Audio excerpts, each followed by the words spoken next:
one of the major applications of sequencing is to do what is called Genome Wide Association Studies. Now these are large studies done at large population levels to identify genomic variants. These are mutations in the genomes that are associated with the risk of a particular disease or a particular trait. And this has been one of the major applications of sequencing, either by what is called targeted sequencing or whole genome sequencing. So just to give you a brief overview of what and how these genome-wide studies are done, what we normally do is that we first identify a large cohort. A large cohort is a group of individuals in a population that exhibit a particular phenotype. Let's say between a normal population and a disease population, I want to identify what are the genetic variants, what are the genetic factors that are associated with higher risk of disease. And therefore, if we are able to identify those risk factors, we can start classifying individuals based on their risk scores. We can say you are high risk, you are low risk, and therefore steps can be taken much in advance of the development of the disease. So what you do data collection at a large cohort of individuals in a population. There are two populations: control population, which doesn't have it, and test population, or which is a disease population. Now the first step to do is to extract DNA sample from them and then genotype them. Genotyping means identifying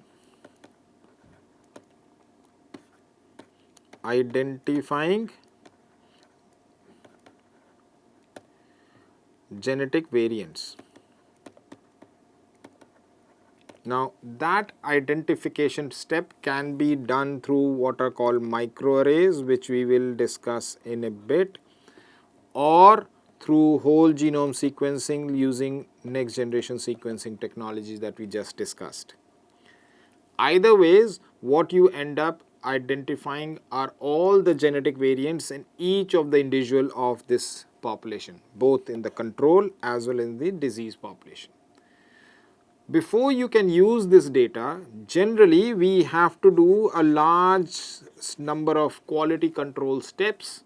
Some of the steps, quality control steps, are at the time of DNA preparation, as we were discussing earlier, the steps of DNA preparation, at the time of DNA preparation, at the time of putting the sample DNA onto the flow cell to sequence the DNA, and also after the DNA has been read, the primary data is analyzed and we have the sequences to ensure that there are no spurious or false SNPs that can be, or okay, one of the things that I forgot to mention, SNPs. What are SNPs? SNPs are single nucleotide polymorphism. Actually, before also we saw some of these examples. So let's say there is a sequence, right? This is the reference sequence. This is, let's say, a reference baseline sequence. I now identify a sequence which is this. So if you see this sequence, this is from person 1, right? This is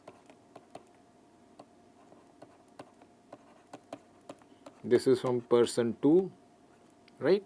So because this is the reference sequence, I will call this as a SNP that exists in person 1, right?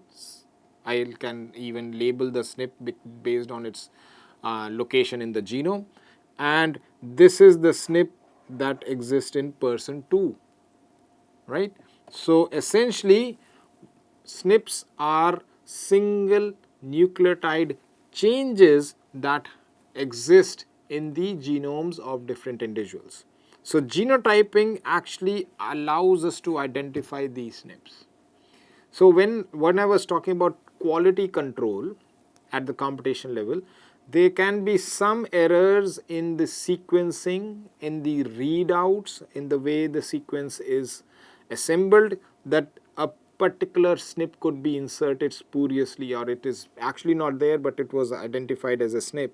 And one of the ways to actually identify these spurious SNPs is to do what is called principal component analysis, which we will discuss again later on, is a method of reducing high dimensional space into 2 dimension, and essentially allows us to see whether the individuals are clustering in specific groups or they are lying somewhere completely out of the group, which would mean that there is something wrong with the sequence of that, in the way the sequence of that person individual was done. So once that has been done, we normally do certain imputations analysis as well. We impute SNPs which might have been wrongly associated with them, and we won't go into details of how imputation is done. Essentially, after quality control and imputation steps, you are now ready to start associating SNPs to a particular trait, and that is called association testing. This can be done for with using various models. We again won't go into detail in this course, which there could be additive model, there could be non-additive model, there could be regression models, which can be both linear regression and other kinds of logistic regression models. Ultimately, at the end of association testing, what you identify is a set of SNPs that are associated with the trait at a higher probability than randomly. So on the x-axis is all the human chromosomes. On the y-axis is the probability of that SNP being associated randomly, and this is a negative log. So if the peak is taller, then the probability of that being associated randomly is lower, which means the association is significant. And this kind of a plot is called Manhattan plot, because it looks like the Manhattan skyline. So once you do association studies testing, you identify a large number of SNPs that are associated with a particular disease or with a particular trait. And once you have done that, you now can start assigning risk scores and risk probabilities to individuals carrying those SNPs. And this is essentially one of the endpoints of genome wide association studies. Genome wide association studies, I will see some of the applications of this, is to first identify what are the SNPs. Now once you know these SNPs, I'll erase this off. Once you know these SNPs, right, essentially what you have, so once you know SNPs, right, let's say this is the genomic sequence in which SNPs are present here, right. We also know that along this genomic sequence there is one gene here, another gene here. So now what we have associated is that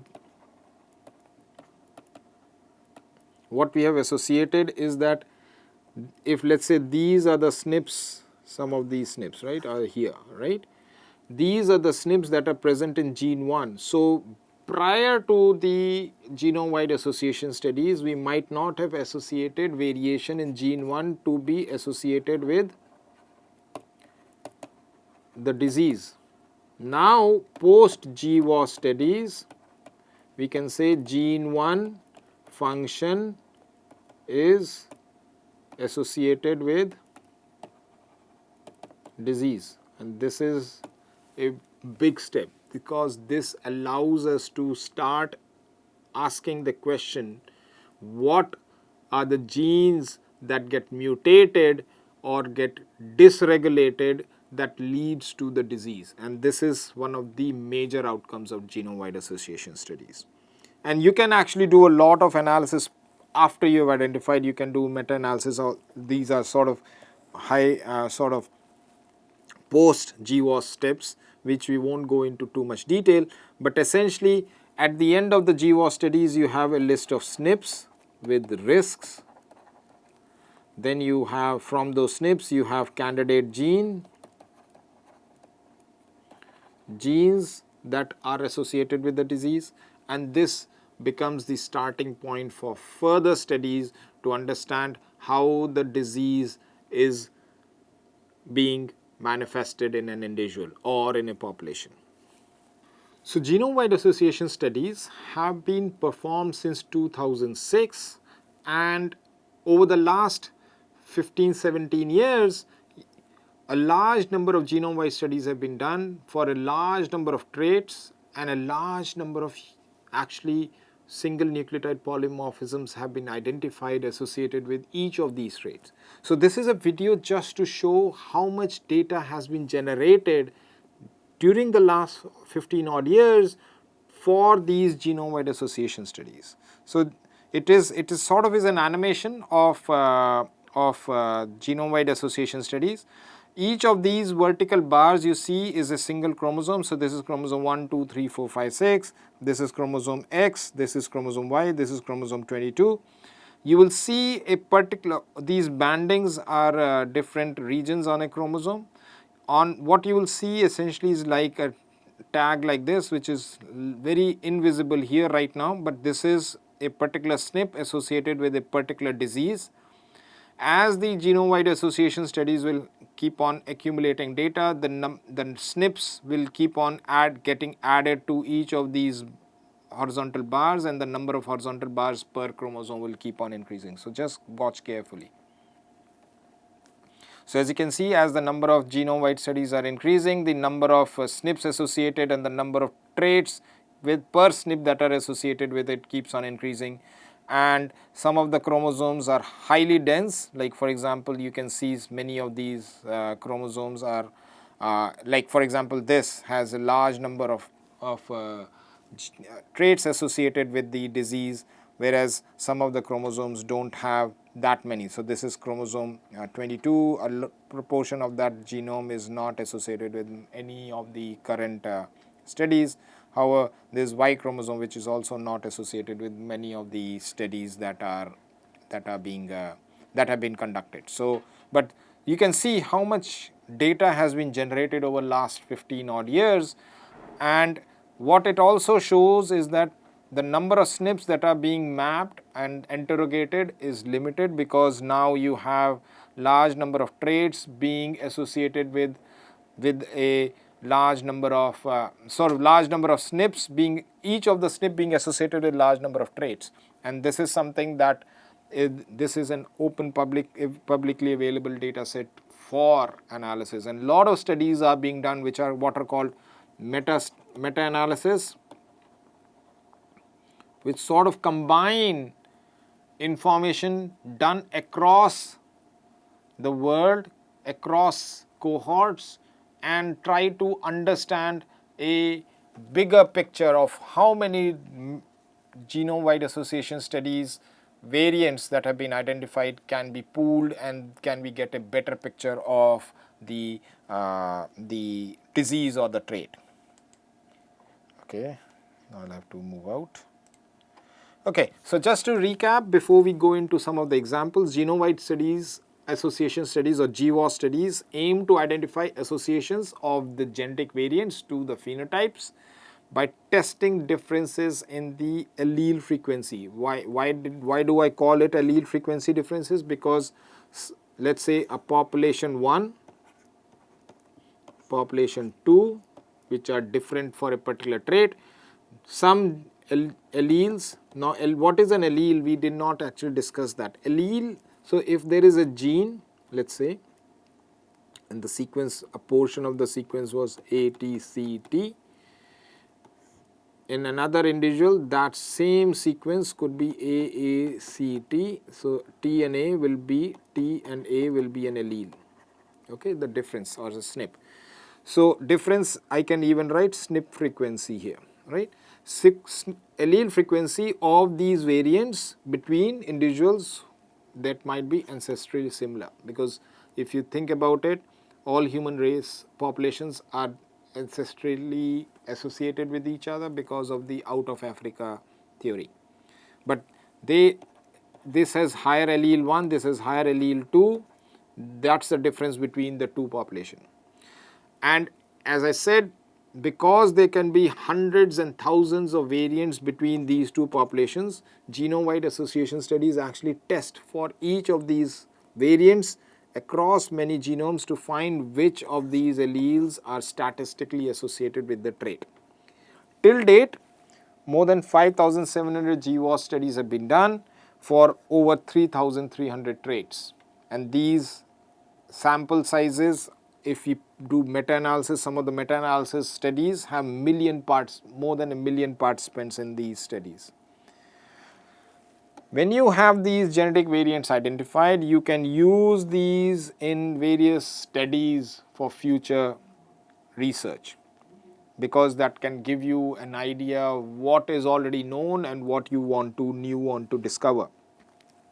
These results can also be used to predict the risk of an individual for various diseases, and this is being used. One of the techniques is called polygenic risk score or PRS score, which we won't go into much detail in this course. And what we will show in the next few slides are some of the recent studies that talk about diseases like coronary heart disease, type 2 diabetes, inflammatory bowel disease, and various other diseases in which GWAS studies have actually given novel insights of how that disease is manifested and what are the genetic variants and mutations that lead to higher risk of these diseases.